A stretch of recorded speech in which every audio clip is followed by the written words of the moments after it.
I put my hand down his pants and grabbed his thick, juicy... How to train your Gavin. Read those books in a blink. Oh yeah. Grab yourself a hot drink cause you're watching How to Train Your Gavin. Yep, that's me. Hey guys, welcome back to How to Train Your Gavin. Today I am doing a very different kind of video. I don't even know why I'm doing this video, to be honest. I did put out a poll on Twitter asking, thinking of doing a video where I read the first chapter of my popular Wattpad story, that's YA Gay Titanic retelling contemporary set on a plane instead of a ship. Thoughts, feelings, and 97% of you voted do it whole. To the 3% that voted don't do it whole, so here we are. I know Wattpad has a little bit of a rep, I know that, I know this. But I happen to absolutely love Wattpad with my whole heart. I've been on there for 6 years now. I usually just write on there, that's what I do. Yeah, this video is me reading the very first chapter of my popular Wattpad story. What defines popular on Wattpad? So this is not to the levels of something like After by Anna Todd. This is not to the levels of The Kissing Booth by Beth Reekles.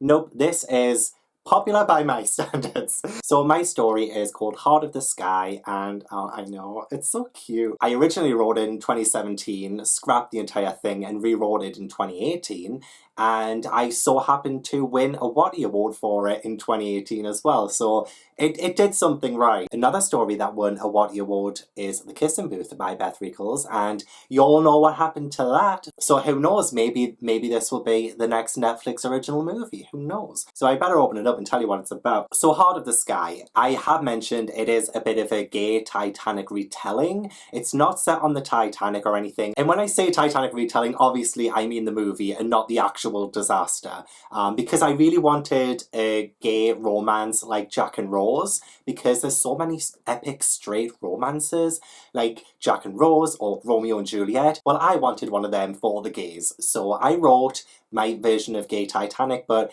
in a contemporary setting and set on an airplane instead of a ship. Does it work?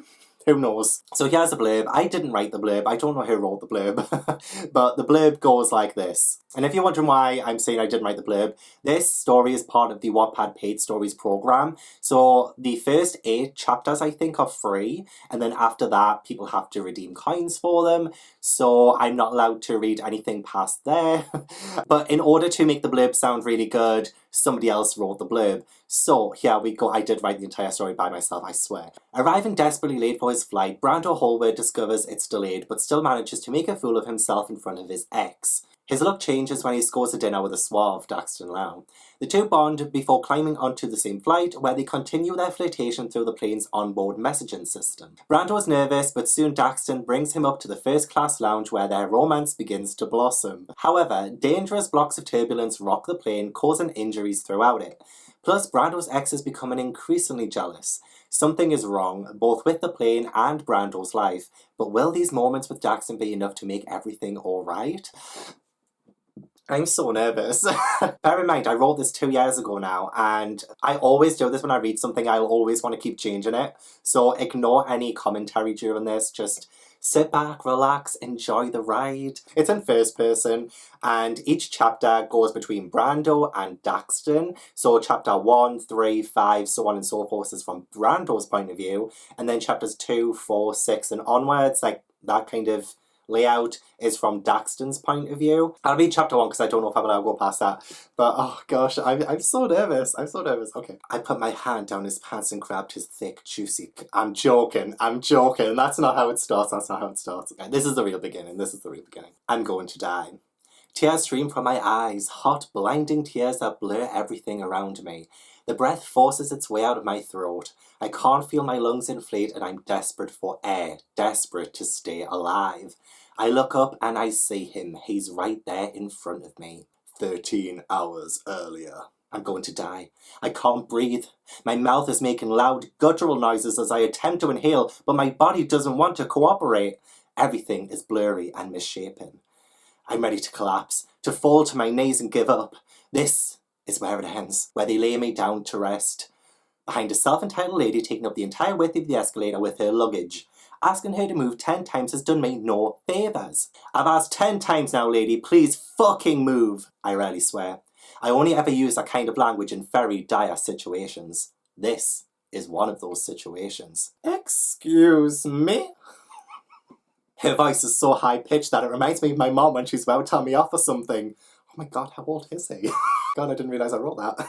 I scowl. Yes, excuse you. That's what I've been trying to say. I've got 10 minutes before my gate closes and I've been running for 20 minutes just to get to this point where you, who clearly have nowhere to be, are in the way. Do you want to know what gate I need to get to? 11. I point to the sign at the top of the escalator with a big arrow pointing to gate 3. I have asked repeatedly if you can move your bags and you ignored me every single time. If saying the word fuck gets your attention, then fucking move it so I can get to my fucking gate.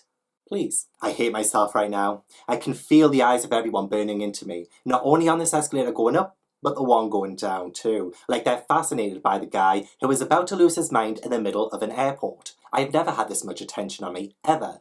And I don't like it. I don't like the attention as much as I don't like the person I've become. I want them to stop staring, but if making a scene means I make it to my plane, then so be it. I'm rather stubborn, so I'm not going to apologise to her.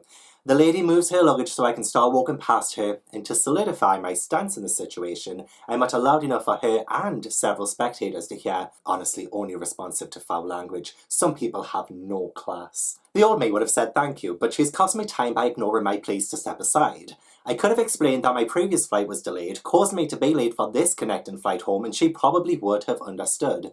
But explanations take time, and time is a luxury I cannot afford. Before I can hear the people on the escalator resume conversation, I reach the top and head straight for my gate. The only trouble is, I have no idea where that is. I've just passed gate 3, but this airport is massive. That's not an exaggeration. It was named one of the biggest airports of all time.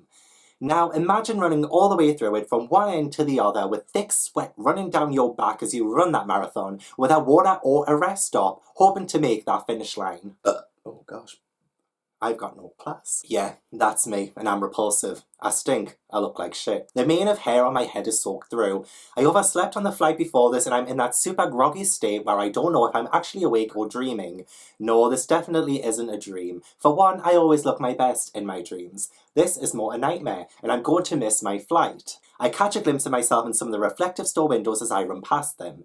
I'm hideous, like the troll under the bridge in those nursery rhymes, or how I imagine that troll to look. That's funny. It reminds me of when I was a kid at school and people would call me the troll in the closet. Something that hit like a bitch back then. Oh well, even trolls go up into mid-20 failures. The backpack that's tied to my back makes me look like a hunched demon of sorts, adding to my haphazard appearance. It's a shame I'm going to be sharing this flight with someone I thought I loved. The first person I ever thought I loved.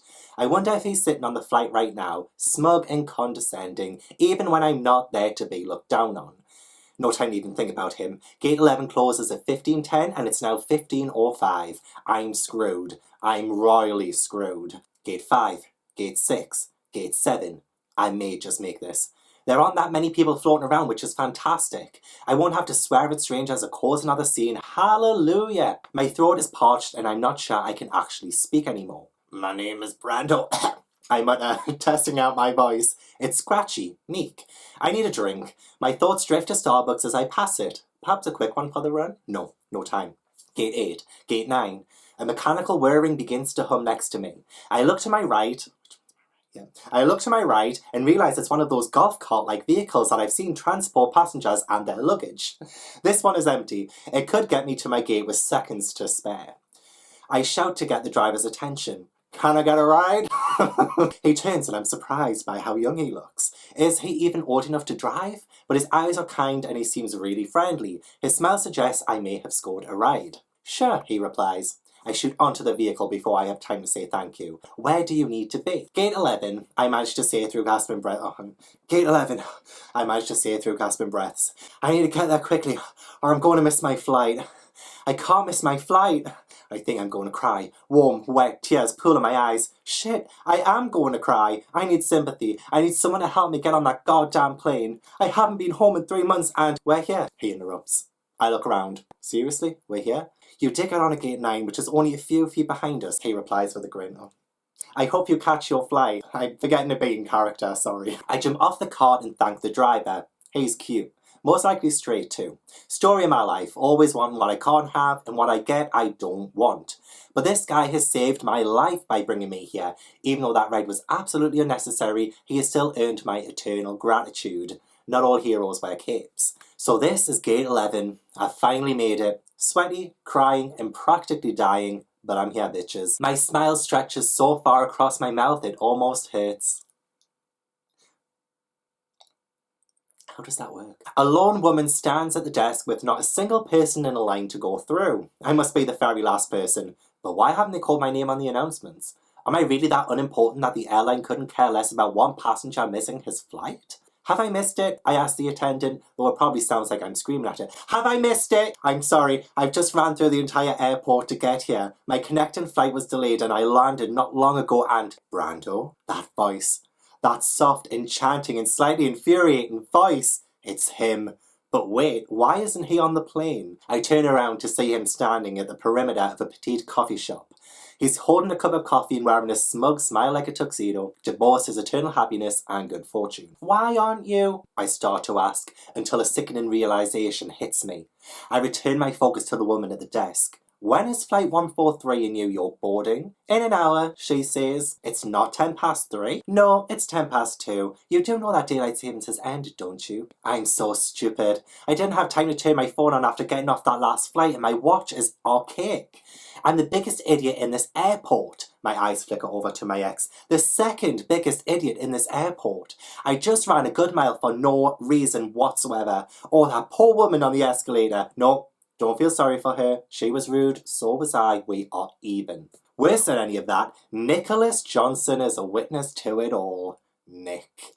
Nick the Dick, as I like to call him. Immature, but so satisfying. He's still standing there, watching me, expecting me to fall into the palm of his hand like I always do. Not this time, Satan. Those dreamy eyes aren't as hypnotic as they used to be. I feel more attraction to a wet floor sign. Okay, that's not true, but screw him. I need to use the nearest facilities and gather my senses, so I'm just going to walk straight past him and to the bathroom. That'll teach him. Just watch me walk away, Nick. Don't follow me. Stay where you are with your overpriced coffee and wicked sneer. I see him put his coffee down on a table nearest the door before he hurries after me. Are you avoiding me, Brando? Heavens, no, not at all, Nick. I just thought I might spend the next hour throwing up my guts because I all of a sudden feel sick to my stomach. I say that deadpan. I feel woozy, sure, but I don't feel like I'm going to be sick. Not unless I have to keep listening to Nick drone on and on about his perfect life. Dramatic. Why don't you come sit with me and have a coffee? They're doing the gingerbread lattes for the festive season and I know they're your favourite. What do I sound like right now? I don't know. He knows me too well. I'm trying so hard not to look Medusa in the eyes, but I can start to feel that magnetism pull at me.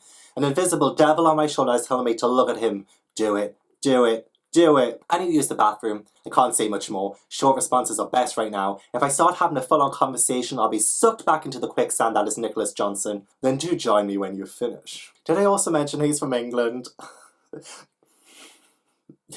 He's lived in New York for about 5 years, and I've known him for 3, and that's 3 years too many.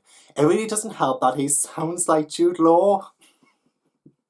Why? Why Jude Law? He doesn't look like him though. Nick has jet black hair and washed out green eyes. Not as tall either, I'd imagine. I've never met Jude Law, but I figure he's tall from all those movies I've seen, whereas Nick and I are around the same height. 5 foot something, 9 maybe. Interval. I don't know why I compared him to Jude Law. Like, it's not even that hot anymore. Well, I remember to reply, if there's time, I mean, who knows how long I'll be in the bathroom for. Splendid. While you're in there, could you wash your face? As cute as the wild and flummoxed look is on you, I don't want you to embarrass me in front of all of these strangers. See you in a few minutes. The only thing you need to be embarrassed about is your receding hairline. He doesn't have one, but I still want to cause some damage. He doesn't respond since he's already on his way back to the coffee shop. He probably didn't hear me. I hurry to the bathroom, eager to survey the damage and see if I do look that bad. Not that it should matter, but still. The bathroom is empty when I enter it and plant myself in front of a sink and mirror. The watermarks and fingerprints that cover the glass makes it hard for me to see properly. I sigh at the sorry sight reflecting back at me. I splash water on my face, a lot of water, and it cools me down. I feel much better for it. Because of my airport marathon, my fringe is sticking up higher than usual. I sort that out too and immediately feel some of the shame lift. I'm starting to look and feel more human. Yay! But the smell. I have nothing to help me in that department. No deodorants, no aftershaves. That kind of stuff isn't allowed on hand luggage. I could buy some, but I also don't have that much money to waste. I also have plenty in my suitcase and at home. I hear a noise, a spray coming from the stalls. My gaze follows the sound and settles on one of those automated air fresheners on the wall. That's what I need. I walk over to the toilets and stand on the seat. My hand can reach it fine, but I can't open it.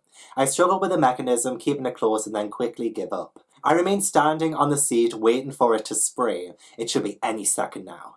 I put my hands on the walls and lift my body a little higher. To my delight, it finally sprays. The small spits of fragrance rain down on me and I let them fall on my face and chest. Oh, how wonderful it feels to go from smelling like shit to smelling less like shit.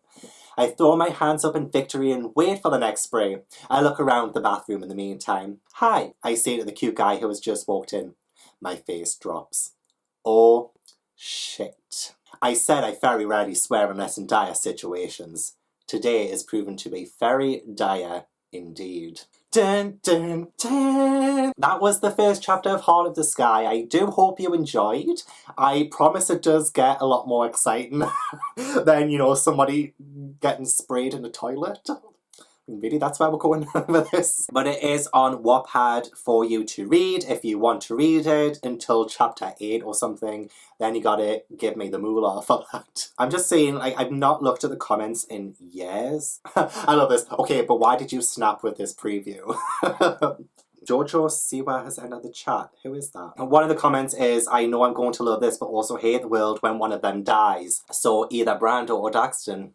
Gonna get it. It is nice when people can support my stories on Wattpad, so thank you so much to anybody who has supported my stories on Wattpad. You are the absolute best. As I said, I love Wattpad and I love writing stories on there. So that was Heart of the Sky, my gay Titanic retelling. I hope you enjoyed it. You know what, I'd love to rewrite the entire thing right now, but I digress. So thank you so much for watching. I really appreciate it. Please leave a like if you enjoyed, subscribe if you haven't already, comment down below if you think it's a good story or not, because I don't mind the criticism, I really don't. But anyway, yeah, I will see you in the next video. Bye!